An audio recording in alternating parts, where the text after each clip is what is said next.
बिस्मिल्लाहिर्रहमानिर्रहीम and welcome to पढ़ो online. आपको पढ़ो ऑनलाइन में खुशामदीद। आज का जो हमारा टॉपिक है वो फर्स्ट ईयर की बायोलॉजी का चैप्टर 1 है और हमारा आज का लेक्चर 1।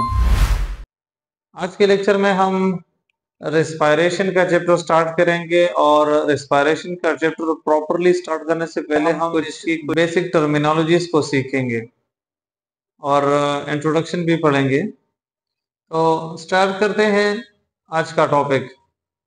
अच्छा, तो रेस्पायरेशन को समझने के लिए हमें सबसे पहले एनर्जी को समझने की जरूरत है और सबसे पहले हम एनर्जी को पहचानेंगे कि एनर्जी क्या चीज है। तो आप देख सकते हैं कि एनर्जी की डिफिनीशन हमने कुछ सिंपल अल्फाज में लिखी है और ये कहा है कि the ability to perform an activity या the ability to perform a work, the ability to do a work is called energy. काम करने की सलाहियत को एनर्जी कहते हैं। अगर किसी बंदे में काम करने की सलाहियत नहीं है तो आम फहम में हम कहते हैं कि इसके वजूद में या इसके बदन में तवानाई की कमी है या इसके बदन में एनर्जी नहीं है।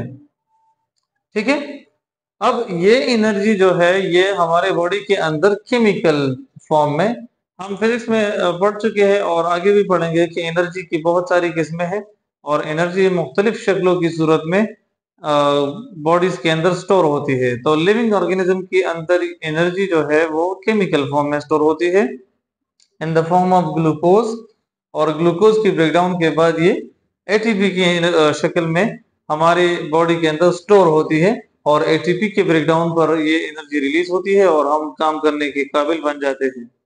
ठीक है, अब इस एटीपी की ब्रेकडाउन या इस एटीपी की तोड़ फोड़ जो होती है वो कब होती है? ये ऑक्सीजन की मौजूदगी में होती है। अगर ऑक्सीजन ना हो तो हमारी बॉडी के अंदर जो भी एनर्जी मौजूद है केमिकल फॉर्म में स्टोर है वो वैसे ही रहेगी और कभी भी रिलीज नहीं होगी और हम कभी भी काम करने के लायक नहीं होंगे। जब भी इन केमिकल्स की ब्रेकडाउन होती है ऑक्सीजन की मौजूदगी में तब एनर्जी रिलीज होती है और हम काम करने के काबिल बन जाते हैं। अब ये ऑक्सीजन हमारी बॉडी के अंदर कैसे जाएगी? तो इसके लिए रिस्पॉन्सिबल है रिस्पायरेटरी सिस्टम। वो सिस्टम जो हमारी बॉडी के अंदर तक ऑक्सीजन के ट्रांसपोर्ट का सबब बनती है उसे हम कहते हैं respiratory system. Oxygen is transported inside the body through respiratory system. जो रिस्पॉन्सिबल है, जो सिस्टम रिस्पॉन्सिबल है, जो भी सिस्टम रिस्पॉन्सिबल है ऑक्सीजन के ट्रांसपोर्ट के लिए हमारी बॉडी के अंदर, उसे हम कहते हैं रेस्पिरेटरी सिस्टम। अब ब्रीथिंग और रेस्पिरेशन के अंदर कुछ स्टूडेंट्स जो है वो कंफ्यूजन का शिकार रहते हैं कि ब्रीथिंग और रेस्पिरेशन एक ही चीज है। तो आपको बताता चलूं कि ब्रीथिंग और रेस्पिरेशन जो है वो एक चीज नहीं है बल्कि दो मुख्तलिफ प्रोसेसेस के नाम है। ब्रीथिंग जो है वो हम कह सकते हैं कि the taking in of oxygen and taking out of carbon dioxide out of the body is called breathing. या हम ब्रीथिंग की डेफिनेशन इस तरह भी कर सकते हैं कि the process of inhalation and exhalation is called breathing. ठीक है, तो सांस लेने के अमल को जो सांस लेने का अमल है उसको हम ब्रीथिंग कहते हैं। तो सांस लेने के अमल को हम क्या कहते हैं? ब्रीथिंग कहते हैं। दूसरा है रेस्पिरेशन। रेस्पिरेशन ब्रीथिंग से एक बहुत ही अलग और बहुत मुख्तलिफ प्रोसेस है और ये क्या है? ये एक रेडॉक्स रिएक्शन है जिसमें ऑक्सीजन की मौजूदगी के अंदर फूड की बर्निंग होती है। बर्निंग का मतलब है कि इसकी ब्रेकडाउन होती है और उस फूड के ब्रेकडाउन से एनर्जी रिलीज होती है जो हम अपने काम में लाते हैं और जिसके थ्रू हम बहुत सी एक्टिविटीज अपनी डेली लाइफ के अंदर करते हैं। ठीक है, अब रेस्पिरेटरी सिस्टम को जानते हैं। रेस्पिरेशन तो हमने जान लिया कि रेस्पिरेशन क्या है। अब रेस्पिरेटरी सिस्टम वो सिस्टम है जो रिस्पॉन्सिबल होता है for the transport of respiratory gases into और आउट ऑफ द बॉडी। वो सिस्टम, अभी हमने थोड़ी देर पहले भी बात की रेस्पिरेटरी सिस्टम पर, कि वो सिस्टम जो रेस्पिरेटरी गैसेस के ट्रांसपोर्ट के लिए रिस्पॉन्सिबल हो, मतलब है कि ऑक्सीजन को अंदर लेकर जाता हो और कार्बन डाइऑक्साइड को हमारे बॉडी से बाहर एनवायरनमेंट की तरफ ले आता हो। तो इस किस्म के सिस्टम को हम कहते हैं रेस्पिरेटरी सिस्टम। ठीक है, अब रेस्पिरेटरी सरफेस को जानते हैं। याद रखिए ये चैप्टर का स्टार्ट है, तो ये टर्मिनोलॉजीज हमारे चैप्टर में बार बार आएगी, तो सबसे पहले इनको जानना जरूरी है। तो आज के लेक्चर में हम टर्मिनोलॉजीज पर फोकस करेंगे, उसके बाद टॉपिक पर जाएंगे। तो रेस्पिरेटरी सरफेस को हम पहचानते हैं कि वो सरफेस जिस पर एक्चुअली ऑक्सीजन और कार्बन डाइऑक्साइड की एक्सचेंज होती है बॉडी और एनवायरनमेंट के अंदर। अब इसका क्या मतलब है? वो सरफेस जिस पर रेस्पिरेटरी गैसेस की एक्सचेंज होती है। ऑक्सीजन हम ले गए बॉडी के अंदर, अब ये बॉडी के अंदर शामिल कैसे होगा, शामिल कहां पर होगा? तो उसके लिए रिस्पॉन्सिबल है रेस्पिरेटरी सरफेस जो लंग्स के अंदर होती है। ठीक है, हमारी बॉडी के अंदर रेस्पिरेशन हो गई और उस रेस्पिरेशन के रिजल्ट में कार्बन डाइऑक्साइड की प्रोडक्शन हो गई। अब वो कार्बन डाइऑक्साइड हमारी बॉडी से कैसे निकलेगी? तो उसके लिए रिस्पॉन्सिबल है रेस्पिरेटरी सरफेस। ठीक है, डिफ्यूजन के थ्रू या ऑस्मोसिस के थ्रू ये एक्सचेंज ऑफ गैसेस होगी, हमारी बॉडी के अंदर ऑक्सीजन शामिल होगा और बॉडी से कार्बन डाइऑक्साइड बाहर निकलेगा और माहौल का, इकोसिस्टम का हिस्सा बनेगा, एनवायरनमेंट का हिस्सा बनेगा। ठीक है, अब रेस्पिरेटरी सरफेस हमने जान लिया। अब रेस्पिरेटरी गैसेस बार बार आ रहा है ये वर्ड, तो हम रेस्पिरेटरी गैसेस को जानते हैं कि ये कौन कौन से हैं या ये क्या चीज है। तो रेस्पिरेटरी गैसेस जो है वो तकरीबन तमाम एनिमल्स के अंदर कार्बन डाइऑक्साइड और ऑक्सीजन है। ऑक्सीजन को अंदर लेते हैं और कार्बन डाइऑक्साइड को बाहर लेते हैं। प्लांट्स के अंदर ये उल्टा है, वो कार्बन डाइऑक्साइड को कंज्यूम करते हैं और ऑक्सीजन को as a by product environment में रिलीज करते हैं।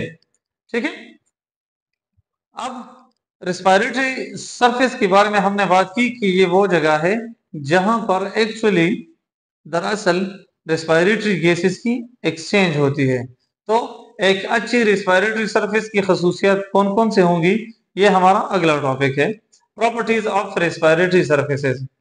सबसे पहली प्रॉपर्टी जो है वो है कि ये बहुत बारीक होगी, मतलब है कि थिन। पहली प्रॉपर्टी है थिन।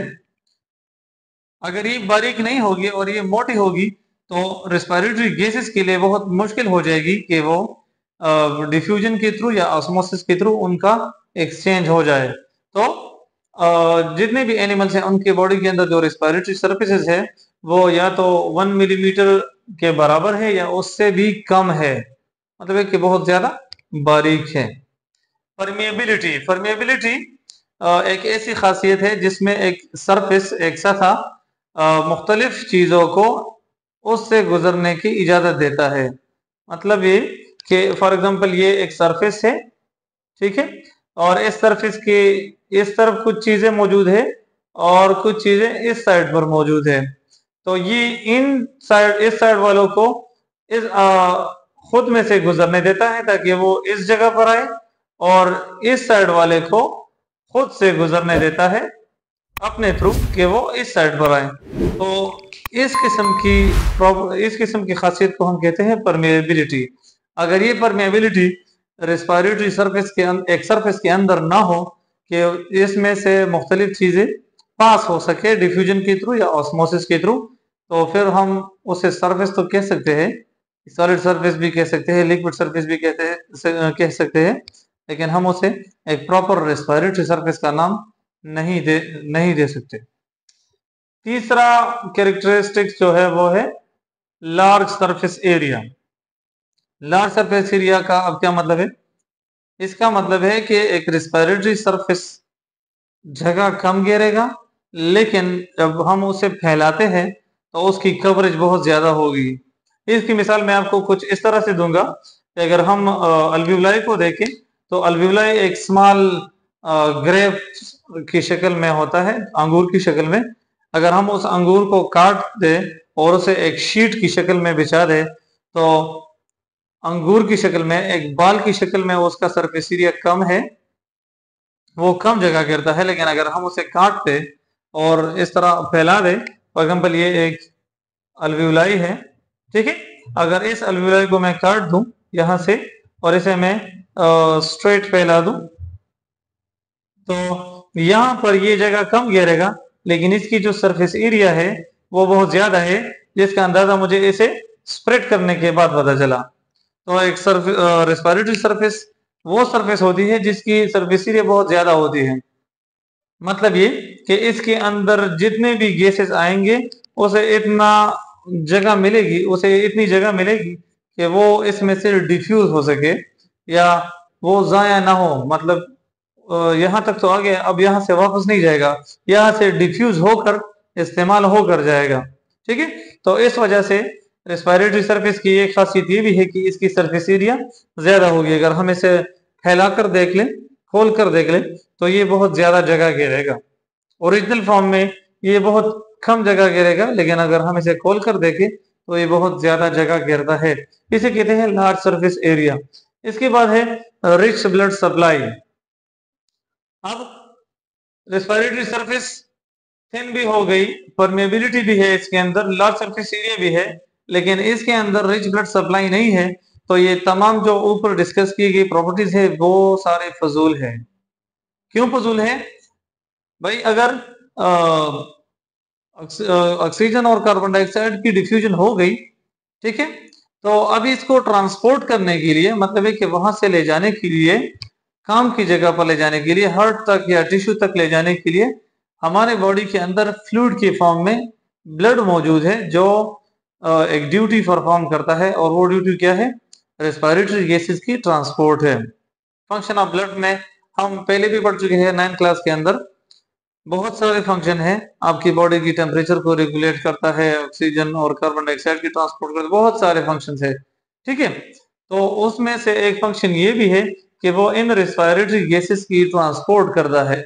यहाँ पर डिफ्यूजन हो गई अल्वियोलाई के अंदर, तो अल्वियोलाई से ये ऑक्सीजन लेकर जाएगा टिश्यू के अंदर, और वहां टिश्यू के अंदर ये ऑक्सीजन यूज होगा, और जब वहां पर कार्बन डाइऑक्साइड की प्रोडक्शन होगी तो वहां से कार्बन डाइऑक्साइड को लेकर यहाँ पर लाएगा, यहाँ कार्बन डाइऑक्साइड की डिफ्यूजन होगी और वो बॉडी से बाहर निकल जाएगा।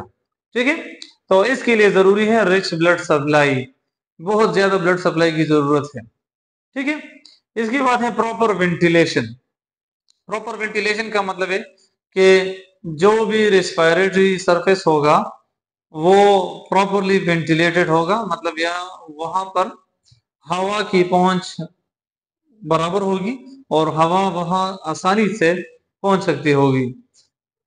इसकी मिसाल कुछ यूं है कि अगर एक बंदे को हमने सफोकेट कर लिया और वो सांस नहीं ले पा रहा, ठीक है, तो कुछ वक्त बाद वो चोक कर जाएगा, बेहोश हो जाएगा, और शायद अगर वो हमने उसका जो हवा है उसकी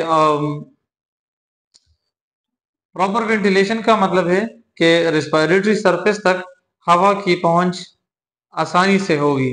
अगर रेस्पिरेटरी गैसेस वहां तक आसानी से पहुंच सकते हैं और वहां से आसानी से निकल सकते हैं, तो रेस्पिरेटरी सरफेस अपना फंक्शन आसानी से बराबर तरीके से परफॉर्म कर सकेगा।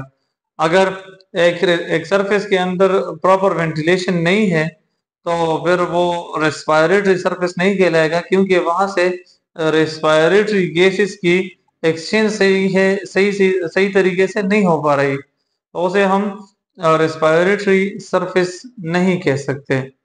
ठीक है, तो डियर स्टूडेंट्स, ये आज का टॉपिक था जिसमें हमने रेस्पिरेशन चैप्टर स्टार्ट किया और कुछ बेसिक टर्मिनोलॉजीज को जाना। अगर आपके जहन में कोई सवालात है, कोई डाउट्स हैं, तो आप कमेंट करके हमसे पूछ सकते हैं, हम आपको रिस्पॉन्ड करेंगे। अगर आपको ये लेक्चर अच्छा लगा हो तो काइंडली वीडियो को लाइक करें, हमारे चैनल को सब्सक्राइब करें ताकि फ्रेश लेक्चर्स की नोटिफिकेशन आपको सबसे पहले मिलते रहे। अगले लेक्चर के लिए अल्लाह हाफिज।